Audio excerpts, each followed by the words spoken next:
بسم اللہ الرحمن الرحیم۔ ایک بہت ہی جامع دعا جو قرآن پاک میں سورۃ الاحقاف کی آیت نمبر 15 میں موجود ہے۔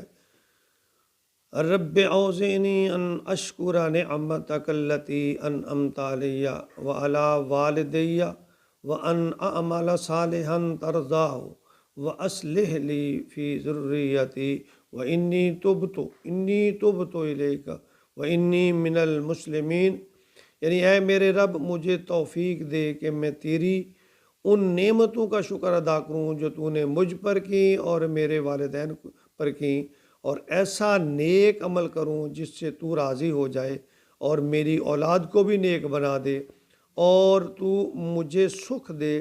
میں تیرے حضور توبہ کرتا ہوں اور تابع فرمان بندوں میں سے ہوں۔ یہ ہر انسان کو ہر روز یہ دعا کرنی چاہیے۔ اللہ تعالیٰ عمل کی توفیق عطا فرمائے، آمین۔